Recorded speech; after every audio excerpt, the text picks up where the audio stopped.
Hoy es 26 de septiembre y es una fecha tremenda para nuestro país, para México y particularmente en este 2024 porque se cumplen 10 años de aquella noche en la que desaparecieron 43 estudiantes normalistas de Ayotzinapa. 10 años en que sus familias han estado suplicando, rogándole a las autoridades el que les digan dónde están sus hijos, dónde están sus hijas. De incertidumbre, de obscuridad, para un país que no ha logrado superarlo porque no ha llegado a esa verdad, porque hoy, 10 años después, no sabemos qué fue lo que sucedió, porque lo que ha imperado es el ocultamiento, la mentira, la cerrazón por parte del Estado mexicano para que se pueda acceder a la verdad. Alguien que ha documentado y de qué manera toda esta situación es el periodista John Gibler, periodista estadounidense, pero que escribe desde México y sobre México, que ha sido autor de México sin conquistar, Crónicas de Poder y Revuelta y Morir en México, que otra ocasión tendremos que platicar de ese libro de Morir en México, pero que además también ha escrito una historia oral de la infamia y que se refiere justamente a los ataques a los normalistas de Ayotzinapa. John, qué placer, qué gusto tenerte en este espacio. Muchas gracias por tomar la llamada. Muchas gracias a ti, Erika, por la llamada, por el interés en darle seguimiento a estos hechos. John, es que me parece tristísimo que en un país como México haya tan poca información acerca de lo que sucedió con 43 personas que no desaparecieron, que fueron desaparecidas. ¿Qué es lo que ha sucedido con esta historia? Y quiero que un poco, con este estilo periodístico que tienes, nos ayudes a narrar qué pasó hace 10 años y qué ha venido transcurriendo durante todo este tiempo. Uy, vaya pregunta, Erika. Pues primero, como retomando un poco de lo que acabas de decir, me parece importante recalcar de que hay muchísima, pero muchísima información verificada, o sea, documentada, evidencia científica sobre, primero, los hechos de la noche del 26 al 27 de septiembre hace 10 años, y segundo, los largos 10 años ahora de impunidad. Hay mucha información, pero también hay mucha desinformación. Hay muchas lagunas, hay muchas cosas que simplemente no sabemos, y justamente lo que dices, o sea, esta energía, esta exigencia constante de las familias de alcanzar a toda la verdad, o toda la verdad que se puede, sobre los hechos y los largos años de ocultamiento. Hay cosas que no sabemos, hay cosas que no quieren que sepamos, hay cosas también que andan desde ahora dos administraciones ideológicamente opuestas, se supondría, que de manera muy concertada mienten, ¿no? Entonces, recalcar eso, de que hay mucha información, pero también hay mucha desinformación, y es un terreno de combate en el cual estamos quienes queremos, desde cada quien su trinchera, documentar y investigar el caso. Entonces, muy rápidamente, los hechos es que hace 10 años, cientos de personas, policías de 3 municipios por lo menos, policías del estado de Guerrero, policías federales, miembros del ejército mexicano y también miembros de lo que yo prefiero nombrar como una empresa transnacional ilegal de tráfico de heroína, que también cometía cantidad de horrores de secuestro, extorsión, etcétera, en sus zonas de control territorial.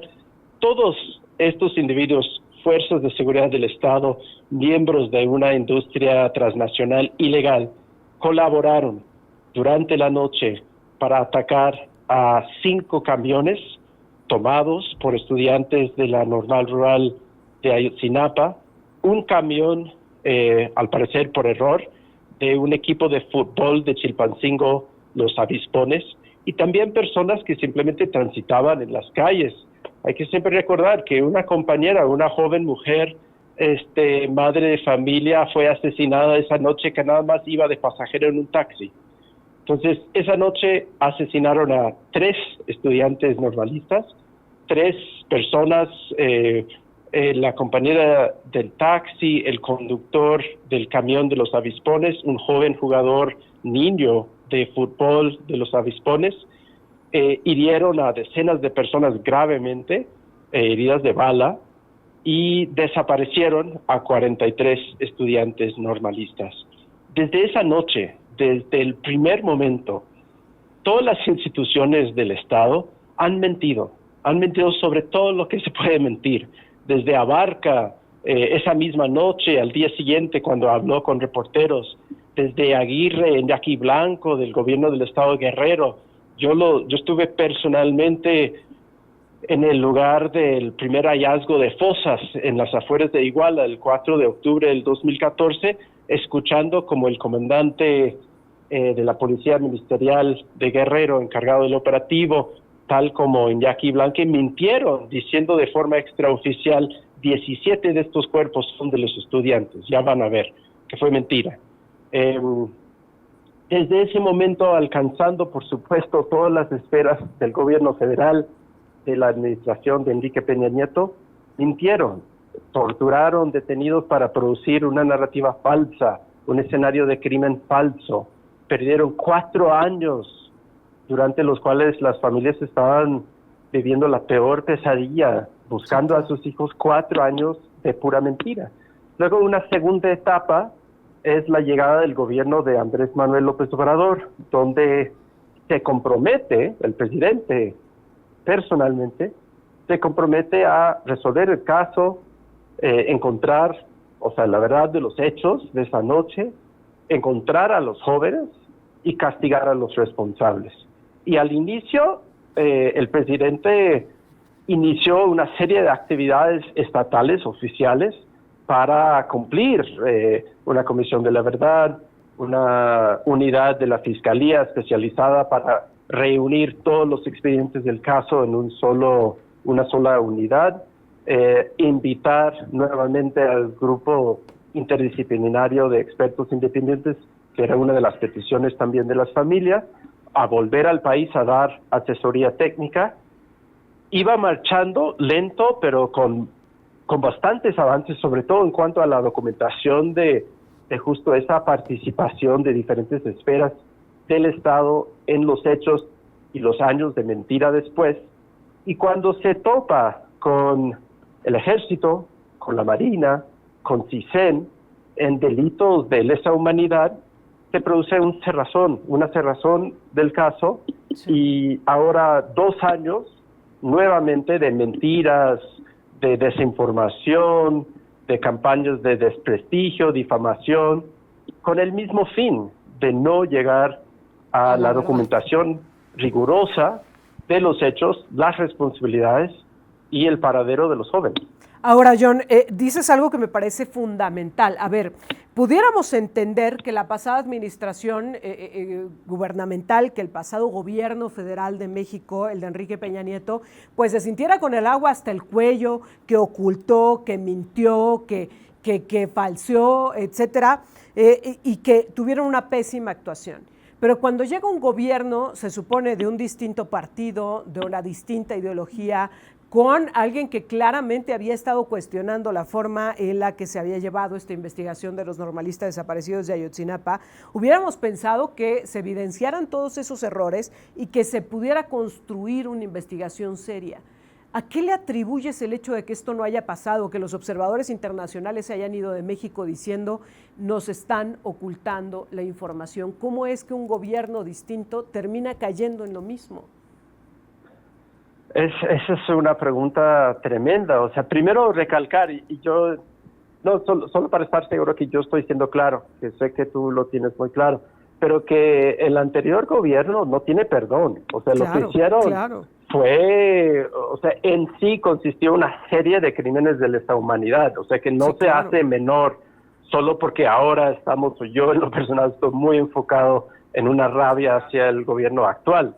Pero este gobierno hizo algo distinto en el sentido de su discurso, enunció ser una cosa muy diferente, se distinguió del anterior gobierno y se comprometió de manera explícita, y lo que eso produjo en las familias era regalarles una sensación de esperanza.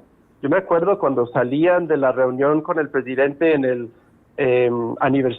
cuarto aniversario, septiembre del 2018, donde el presidente, en ese momento presidente electo, había repetido su compromiso, y las mamás con lágrimas en los ojos, pero en ese momento de esperanza, o sea, abrazándome y diciendo, por fin nos van a escuchar, por fin nos van a hacer caso, por fin vamos a saber dónde están nuestros hijos, ¿no? Entonces, regalar esa confianza para luego arrebatarla, para mí tampoco tiene perdón. Y en cuanto a tu pregunta de por qué, o sea, lo que sabemos es que cuando la investigación llega a la documentación, a través de documentos hallados en los archivos militares, aquí no estamos hablando de inventos o cosas bajados del internet, de quién sabe dónde, estamos hablando de documentos militares encontrados según el derecho y la ley, ¿no? Con todos los oficios correspondientes dentro de los archivos militares, claro, que muestran las mentiras, en este momento 8 años de mentiras del ejército, muestra de que ellos mintieron sobre qué hicieron esa noche, que hicieron muchas cosas. Respecto a los ataques, estuvieron presentes los soldados en los diferentes lugares de ataque, tanto sus elementos de inteligencia como las patrullas del batallón 27, y entonces eso provoca un desazón de ¿por qué mentir tanto tiempo? Cuando lo tenían todo documentado, cuando sabían exactamente qué estaba pasando en todo momento en esa ciudad. Lo estaban observando a través de agentes directos en los lugares de los hechos, además de sistemas de videos vigilancia como C4, que los militares estaban operando esa noche. Entonces sabemos de que cuando llega al hallazgo de esta documentación, se encuentran los videos del dron de la Marina que muestra marinos y luego la llegada de Tomás Herón de Lucio, Jesús Murillo Caram, otros oficiales federales, al basurero de Cocula, y que bajan, que echan cosas, que prenden fuego a algo, que luego viene un helicóptero, baja y luego se levanta sin aterrizar. Entonces, cualquier persona que ve la tele ve esto y sabe, pues están preparando algo, ¿no? Están, sí, claro, o por lo menos están alterando la escena. Y lo clave aquí es recordar que en ese momento, del 27 de octubre del 2014, el escenario de basurero de Cocula como un posible escenario de crimen, no existía en el expediente. Los supuestos perpetradores que supuestamente conversaron, ahora sabemos que fueron todos torturados, de que habían incinerado a los estudiantes ahí, no habían dado tales declaraciones en ese momento. Entonces, es una muestra más que clara de cómo estaban manipulando toda la evidencia, todos los testimonios, toda la escena. Llegan a esos videos y también una serie de videos del CISEN, de los interrogatorios de los detenidos, donde se documenta varios aspectos de la tortura. O sea, uno de los muy sonados videos no puede ser más claro. Colocan una bolsa de plástico encima de la cabeza de un hombre que además tiene sus ojos cubiertos con cinta y le dan toques eléctricos en el cuello, ¿no? Mientras lo están interrogando, ahí está la Policía Federal, ahí está la Marina. Entonces, aquí no se puede decir que supuestamente torturados, ¿verdad? Sí, claro. Cuando llegan a esta documentación del Ejército, de la Marina, de CISEN, es cuando se produce toda la serie de irregularidades, intervenciones políticas en el caso, que tiene el efecto de cerrarlo todo. Entonces, lo que podemos, yo creo que suponer con el análisis de esos hechos es que alguien tomó la decisión de no dejar avanzar más la documentación de los hechos del Ejército, claro, y de la Marina. Y buscar desviar hacia otro lado. Ahora, tú lo decías muy bien, hubiéramos esperado que esta administración llegara no solo a investigar, sino también a castigar a los anteriores, a estos que construyeron una verdad o que quisieron ocultar los hechos. Hubiéramos esperado que llegaran a sancionarlos, a castigarlos, a llevarlos por lo menos ante las instancias judiciales, pero eso no sucedió. Es más, esta semana el mismo presidente de México, Andrés Manuel López Obrador, ponía todavía en tela de juicio si el ejército mexicano participó o no en los hechos de Ayotzinapa. Decía, hay elementos, pero no sabemos. No sabemos si realmente participó o no el ejército mexicano. Con todo lo que tú has recabado, John, ¿te queda alguna duda de la participación del ejército mexicano en la desaparición de los 43 normalistas? No, no me queda ninguna duda por las evidencias y la combinación de las evidencias que ya tenemos con la insistencia en mentir. O sea, ¿por qué mentir 10 años si no hicieron nada? ¿No? O sea, han mentido desde siempre, siguen mintiendo desde Salvador Cienfuegos hasta Peña Nieto hasta ahora López Obrador. ¿Qué es lo que sabemos? Sabemos que estuvieron presentes en la ciudad durante toda la noche. Sabemos que tenían los alumnos de Ayotzinapa estaban infiltrados con agentes de inteligencia militar activos, que otros agentes basados en Iguala estaban presentes en los lugares de los hechos, que un soldado llevaba las cámaras de C4 en Iguala durante la noche y cuando pasaban las patrullas de la policía con los estudiantes, las volteaba, ¿no? Para que no se viera.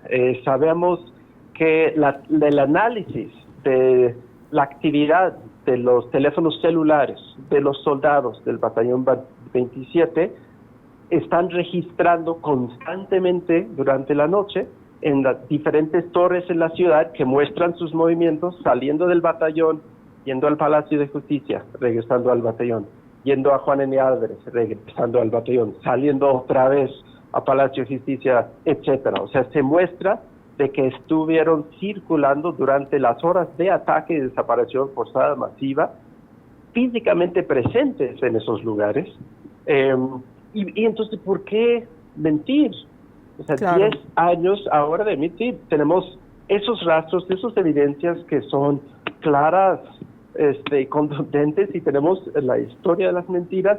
Entonces, hicieron algo. Y obviamente, o sea, está toda la investigación de narcotráfico en Chicago, etcétera, que ha sonado mucho y que muestra las relaciones previas entre miembros del Batallón 27, miembros del Ejército y esa empresa ilegal transnacional de tráfico de heroína, ¿no? Que existía.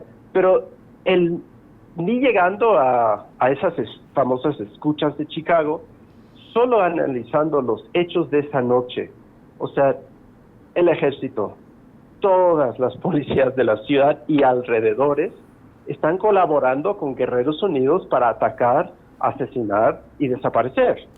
Entonces, eso es, yo creo, o sea, la verdad impronunciable oficialmente, la verdad que el Estado lleva 10 años haciendo todo lo posible para nunca reconocer, es que por lo menos en ese lugar, en ese momento, las fuerzas del Estado y la industria transnacional de tráfico de heroína de México a Estados Unidos se habían fusionado. Eran una sola cosa.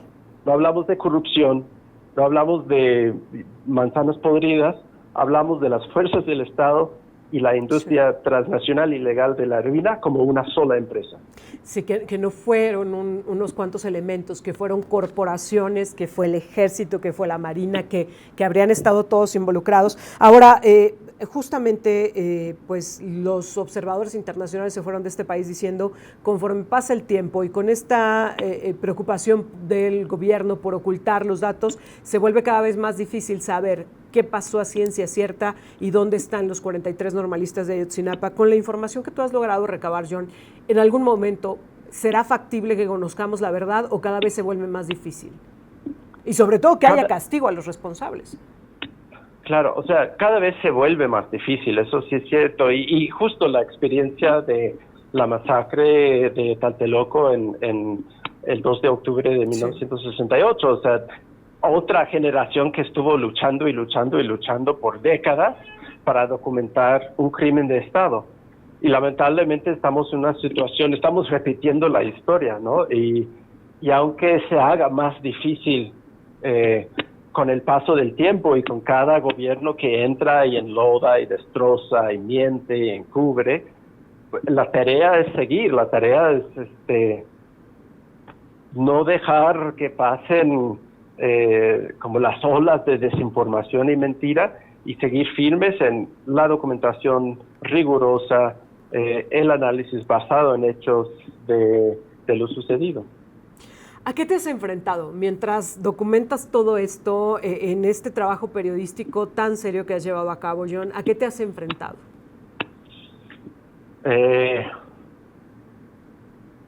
No sé, es muy difícil decirlo. Pienso en en las palabras de hace años que entrevisté a Javier Valdés en Culiacán y una vez le pregunté si le habían amenazado, ¿no? Eso es como 2010.